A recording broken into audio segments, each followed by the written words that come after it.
Hello everyone, I welcome you all to this lecture number 4 of the introduction of robotics. In last earlier lectures, we have seen robot anatomy, uh, robot manipulator joints, and body and arm configuration of different kind. Then we have seen robot control system, robot drive system. Now in this lecture, we are going to see robot control system, precision movement, and end effector. So let us begin with the robot control system. In earlier lecture we have seen robot drive system. Drive system is nothing but to provide the motion to the different joints.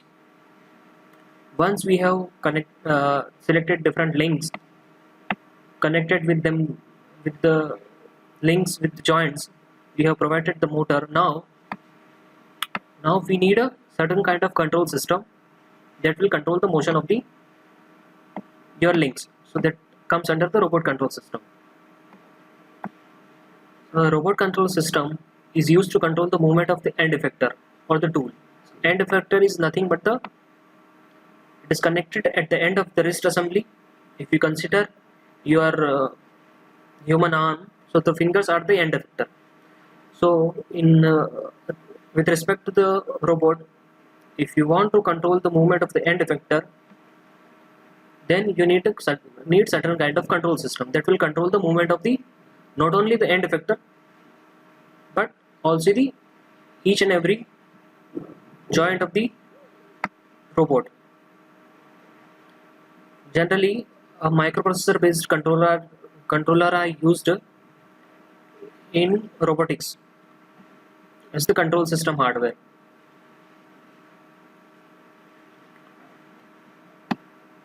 A control system is arranged in a hierarchical control structure. So here you have a executive processor, then you have the program storage unit, computation processor.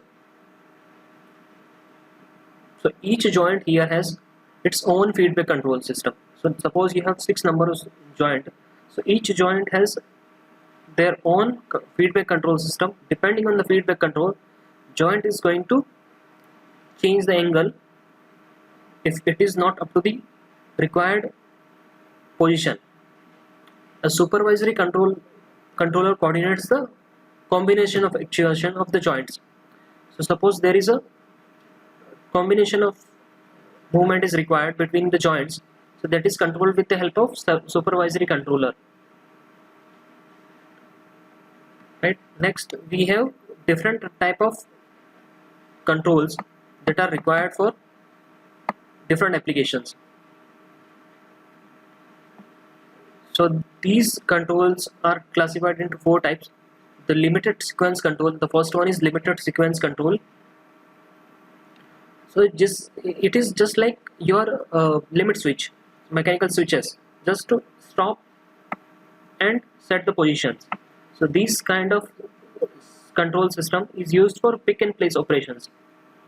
So suppose you have electrical switch. So what is the work of electrical switch? Just switch off and switch on. So that is called limited sequence control. Just only you have 2 options, either on or off. So you set the position. It can be this kind of control can be mechanical. Just by using the lever or the switches, you can do the operations, right? The playback with the point-to-point control. So here records work cycles in this kind of control as a sequence of points. So in this kind of control, it is performed as a sequence of point. So there is a operations that you have to do at certain points. So suppose your robot has to do drilling work. So that is called point-to-point control. So it will go at the certain place and then it come back at the and go back to the another place, then do the similar operations, right? So there you need a point-to-point control.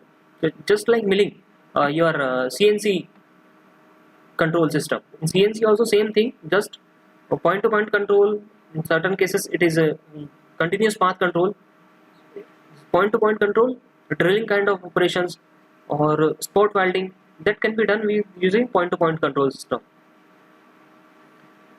Continuous path control, the operations that are to be executed in the continuous path. So this kind of control system requires greater memory capacity or interpolation capacity to execute the paths. So the examples are welding and the turning. These are the continuous path control operations. Intelligent control, in this kind of control, the robot can make intelligent decision. It can interact with the humans in certain cases. So these kind of control, so artificial intelligence comes under the intelligence control. When we talk about the limited sequence control in detail, here limited sequence control are not servo controlled. Servo control means it is not feedback control. They are controlled by just only the limit switches at the mechanical stops. So here you have just simple electrical switch or the certain kind of lever that will control the operations. So there are only two operations, either off or on.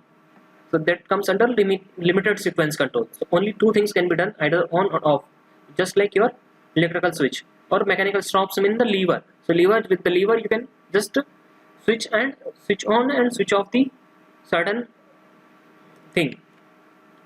So it doesn't have feedback control. Servo control means the feedback control actually. It can do only certain kind of operations, this kind of robot, that is pick and place operations. Playback with the point-to-point control. Here it can control the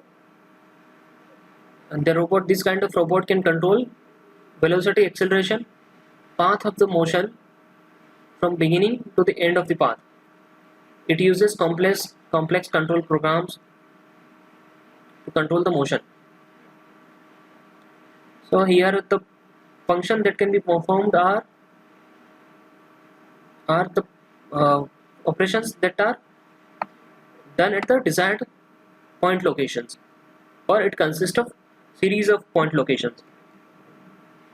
Continuous path control, as we talked about earlier. So in this case, the system robot with this kind of control system moves in a series of closely spaced points to get to the desired path.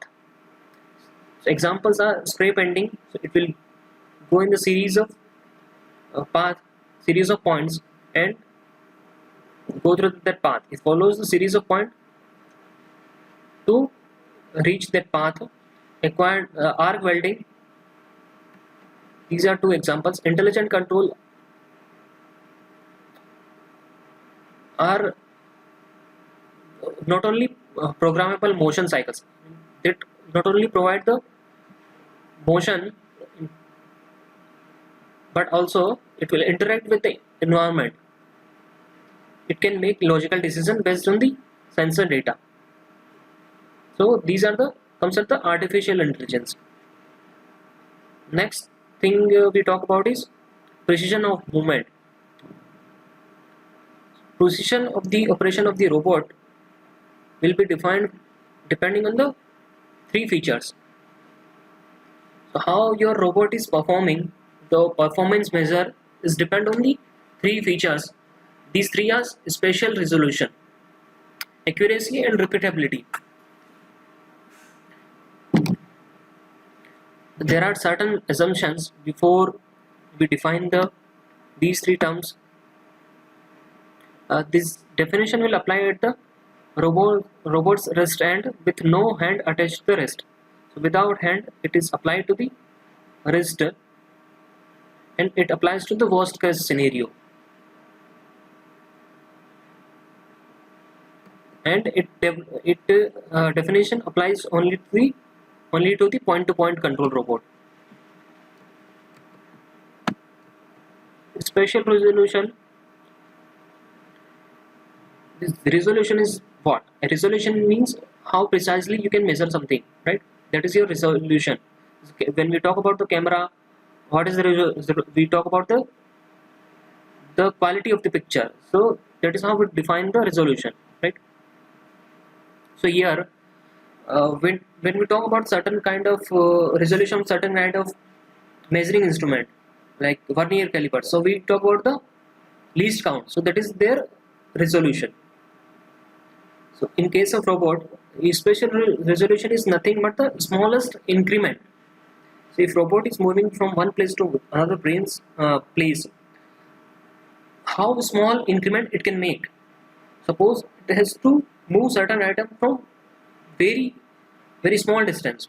The distance between two places that it has to move one item from is very less. So there you need the very small increment. So there you need very high resolution. So its resolution is defined as the smallest increment of the movement into which the robot can divide its work volume. Suppose robot has to move one item from other item, so directly it won't suddenly it won't rotate. It will divide something into some motion path of the different series of motions. So that is your depends on your spatial resolution. Spatial resolution depends on two factors: the system control resolution and mechanical accuracies. The next thing is accuracy. So accuracy is if a robot is able to reach the desired location or the target point within its work volume without any difficulty, then it is called accurate enough. It is accuracy. So that is its accuracy. So accuracy also is defined in terms of the spatial resolution, because if the spatial resolution is better, the accuracy will be better. So if the spatial resolution is good, then the robot can reach the target point without any difficulty. The repeatability is it's concerned with the robot ability to position its wrist or an end effector at a point in space.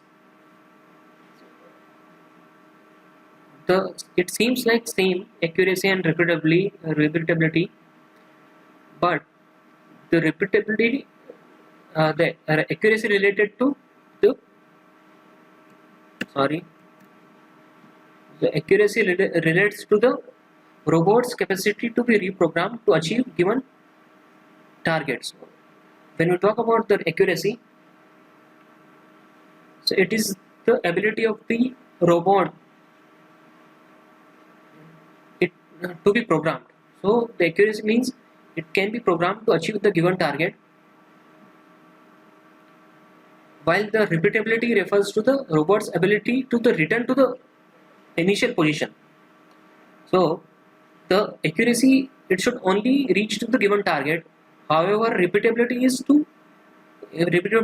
of the robot is to come back to the original position without any problem. So that is your repeatability. The next thing is the end effector. So we talked about the body and arm, we talked about the wrist assembly. Now we talk about the end effector. The end effector is attached at the end of the wrist. So after the wrist, when you talk about the human hand, you have the fingers. Just like fingers, we have the end effector. The purpose of the end effector is to do certain tasks. So these tasks can be simple tasks, just pick and place, just to hold something. So to hold something, the end effector which holds something, those are called the grippers. So grippers are used to grasp or manipulate the objects. Right? To pick the object, grasp means to pick the object, and to place at the required location. and tools.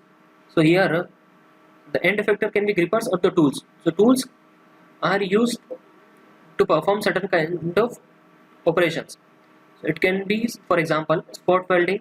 So here the tool will be welding gun, welding torch, and the spray painting. So painting device, some kind of, that will be attached to the your uh, wrist assembly. In the grippers, we have different kind of grippers here. So this is the one example. Robonaut. This is developed with the NASA.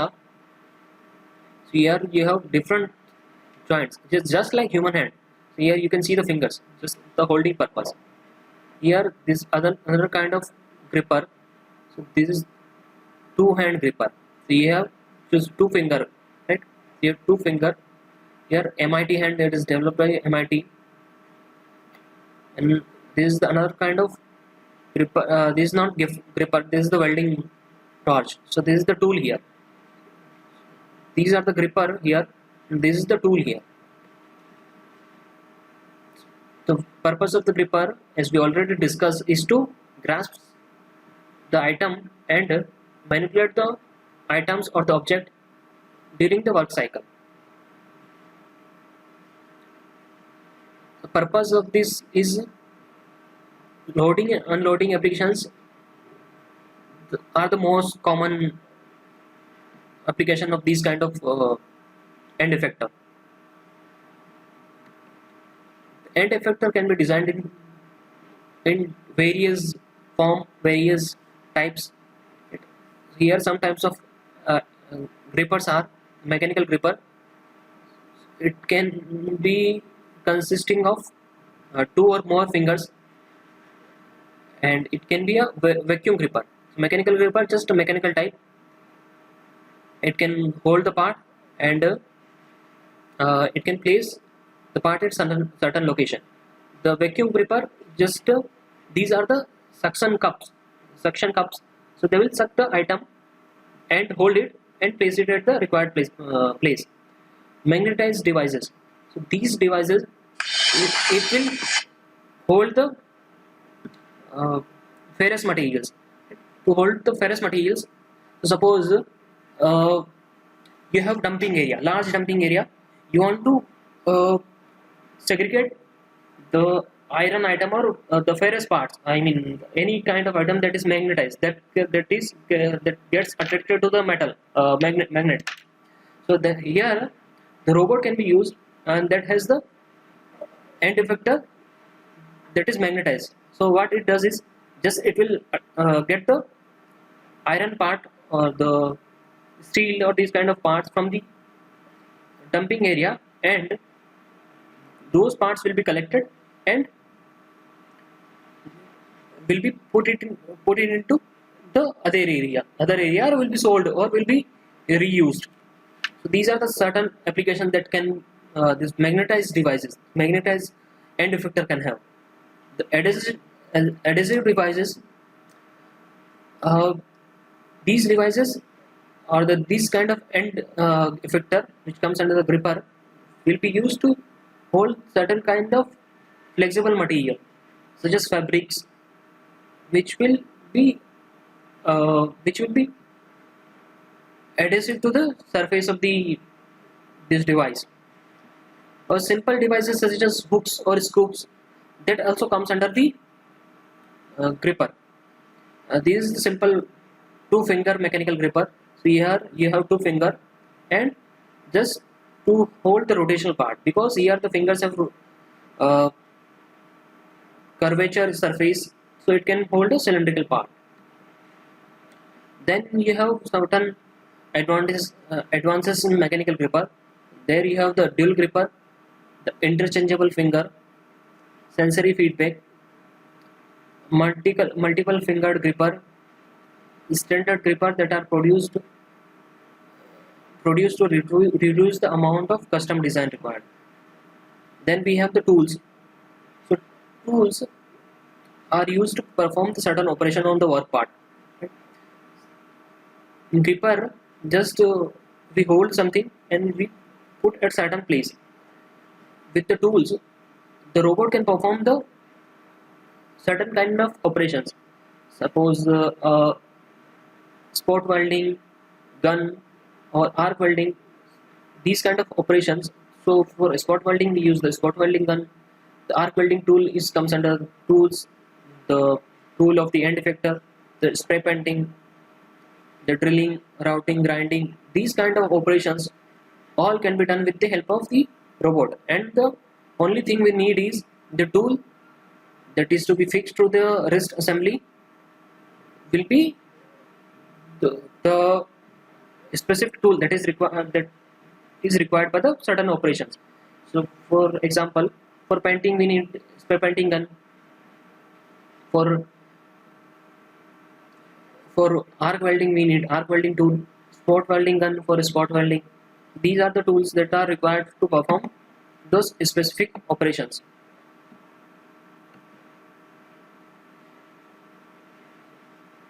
These tools are available in several size and several form and can be custom designed. Next thing we have is the sensor in the robots. These we'll discuss in the sixth unit in detail, but here just for introduction, there are two types of sensor. One is internal. Internal sensor is used to control the position and the velocity of the joints itself. So robot joints and the joints are there, whatever joints are there, that sensor those are used to uh, provide the feedback control of these joints. Those are called internal sensor. The external sensor is how the robot is interacting with the environment. If robot has to interact with the environment and to provide the feedback of certain kind, we need certain kind of sensor. Suppose a tactile sensor which will provide the sense of the touch, or the force sensor, proximity sensor when there is an object that is closer to the your robot, that will provide the information, okay, something is coming up, so we need to take some action. So that kind of response is provided to interact with the environment. So these sensor will interact with the environment. Internal will just only, the function of internal sensor is to provide the satisfactory movement of the joint, while the function of the external sensor is to interact with the environment and provide the feedback. The characteristics of the robot applications, uh, we already seen some of this kind in the lecture one. This like when there is a hazardous environment, there the robots can be used. The repetitive work cycles, when there is a repetitive work has to be done, difficult handling task for the humans, multi-shift operations. So the robot, there is no problem with the shift, infrequent changeovers, and part position and orientation are established in the work site. The applications of the industrial robots, there are a number of applications. These are divided into different sections. Material handling applications, these constitutes the major part of the industrial robot applications, to transport the material from one place to another place. Machine loading and unloading. Processing operations, this is the second major part. This is the spot welding, arc welding, the other kind of operation. These all operations comes under the processing operation. Other can be assembly or inspection operation. These all things we'll see in the detail in unit 6. Arrangement. This is the one example of the application of the robot. Here we can arrange the cartoon on the pallet. So this is one example. This is the robot performing the arc welding operation. The flux cord arc welding for operation at one workstation, while fitter changes the parts at the other workstation. Here is the fitter changing the part, and while the robot is performing the arc welding operations. The another thing is the coordinate system.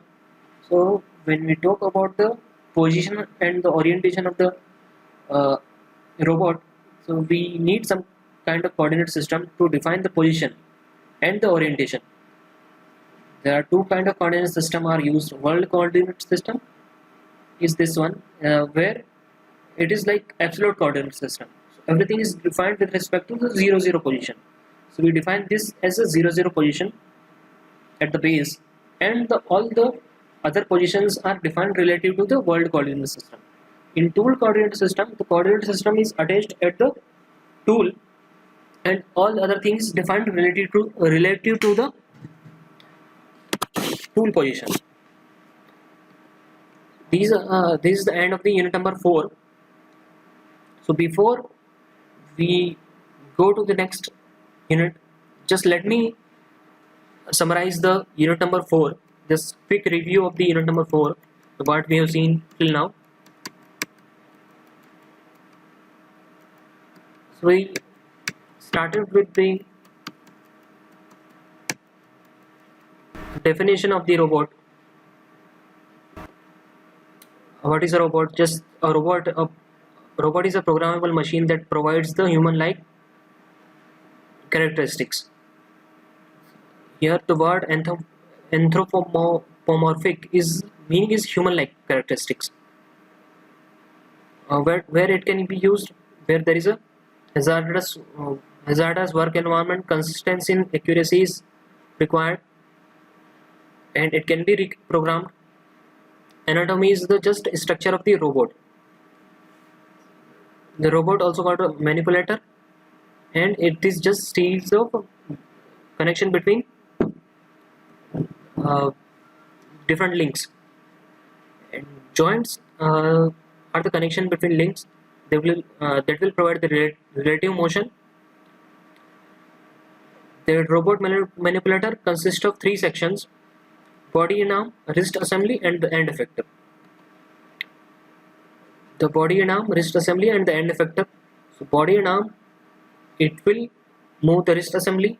The wrist assembly will move the end effector, and end effector is used to perform certain kind of task or to hold the object, in simple terms. Then we have seen the analogy between the body and arm, the assembly, and the wrist assembly of the human with the robot.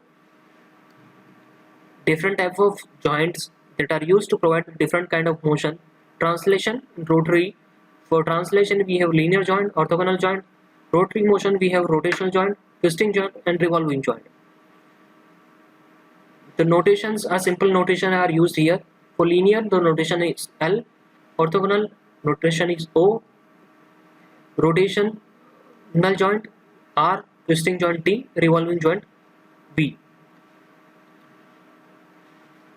Then the unit number 2, we have seen different kind of configuration of the body and arm. So we have Cartesian coordinated configuration, articulated robot, polar coordinated robot, cylindrical body and arm assembly, and SCARA. Here Cartesian coordinated simple motions, XYZ motions. It also called XYZ robot or Gantry robot or rectilinear robot. Simple motions are provided with the help of one link that is linear, and other two links those are orthogonal.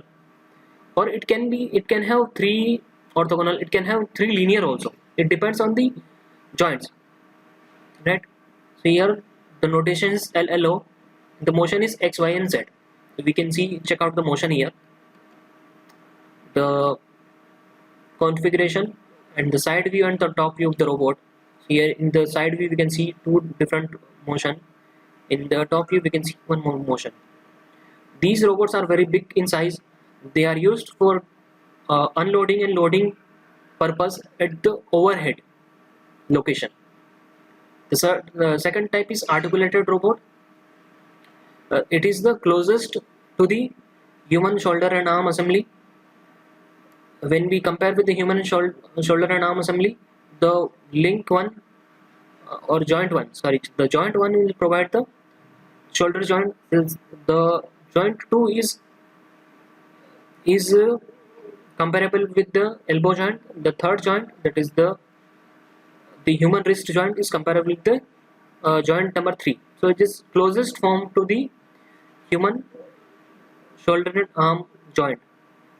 The examples are Puma robot. Puma 500 is the example of the articulated robot. We have three kind of motion: TRR, twisting, rotation, rotation. Twisting about the horizontal vertical axis, rotation about the horizontal axis, and another rotation is about the horizontal axis. The third kind is spherical coordinated body and arm assembly. The notation is TRL. It is the structure wise it is similar to the telescope. The telescope is telescopic structure. The motion also same. So we have the twisting motion, the rotation motion, and the linear motion. Then we have the cylindrical robot. Here we have three motions, that is two linear motion and one twisting motion. And the fifth kind is SCARA robot. The SCARA robot is for doing very high speed work, and we have number of joints here and the three motion, basically the twisting motion and the revolutionary motion, revolving motion, rotation, and the orthogonal. Then the wrist assembly. When we talk about the wrist assembly, there is a number of example of the wrist assemblies are available. Number of mechanism also used. Basically a wrist assembly is there are three kind of motion possible when we compare with the human hand. The roll, pitch, and yaw. We define it roll, pitch, and yaw. Roll is here, the roll is this motion, pronation and supination. The yaw is the turning motion of the hand, radial deviation, and the third motion is called yaw, the up and down motion. The work volume is the volume within which the three-dimensional space, or you can call it volume, within which the robot can manipulate its end of wrist. Means the robot can do certain kind of operation within that area. That is called work envelope or work volume. It depends on the types of joint, range of joint, physical size of the link. Then we have the different work volume for different kind of robot. And the drive system is nothing but the system or the actuator, nothing but the actuator or the motor that is used to drive the joints. So that is a joint drive system that can be electric, hydraulic, or pneumatic type. Most common used is electric type. The control system is to control the movement of the robot. The microprocessor based controller are commonly used, and each joint has different kind of feedback control. All are connected with the supervisory control system. We have four kind of control system. First one control system is, the first kind is sequence control. In this one there is no feedback control. It is controlled with the help of switches. Just we have electrical switches that will do the on off operation, or it can be a mechanical type of lever that will do stop and open and close operation, or switch on off operation. Point to point control, it just follows the point to point path. It doesn't follow the path, it just controls the point. It will reach from one point to another point. Then there is a continuous path control. So it contains series of points which will comprises of a path. So the examples are spray painting, arc welding. Intelligent control, this is the robot that can do certain kind of logical operations, right? And it will provide the certain kind of feedback and interact with the environment. So these comes under artificial intelligence nowadays. precision of the movement of the robot depend on three things: spatial resolution, accuracy, and repeatability. Spatial resolution is nothing but the how how small increment a robot can make with precision. The second thing is accuracy, how accurately, I mean how precisely it can reach to desired location, desired target point. If it is reaching to the desired target point, then it is accurate. It is called accurate. And repeatability means it has to come back. If it is reaching to the target, it has to come back to the initial position. Then it is that comes under the repeatability. End effector, we have two kind of end effector. The end effector is attached at the end of wrist assembly. There are two kind of end effector. One is called gripper and the tool. Second one is gripper is used to grasp or manipulate the object. Tool is used to perform certain kind of application operations such as spot welding or spray painting. There are number of kind of end effector that we have seen. The gripper is just nothing but to grasp the object and manipulate. There are number of grippers. The mechanical vacuum gripper, magnetized devices. The gripper can be custom made. It can be custom designed. Can be designed based on the customer requirement. This is the example of robot mechanical gripper, two-finger mechanical gripper. Then there are number of advances in mechanical gripper. The tools are the arc welding tool, spot welding gun. These are the tools that can be attached to the wrist assembly to perform a specified operation. The sensor can be internal, external, and the characteristics are of robot applications are to work in the hazardous environment, difficult tasks, and repetitive work cycles. These are the certain characteristic of the robot application. The applications can be number of applications. It can be material handling applications, processing operations, assembly, inspection. This is the one example of arrangement of cartoon on the pallet. Arc welding, world coordinate system is nothing but the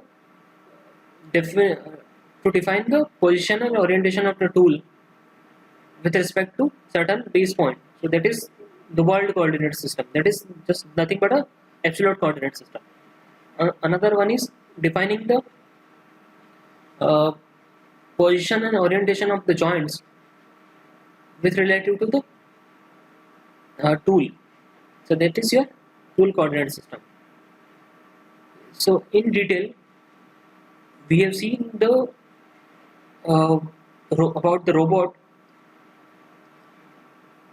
how many parts it has. I mean, it consists of how many sections, and the drive system of the robot, the control system of the robot, the different configuration of the body and arm, what is the wrist, what is the function of the wrist, the motion of the wrist, the kind of end effector it has, the function of the end effector, application of the robot, the sensor used in the robot.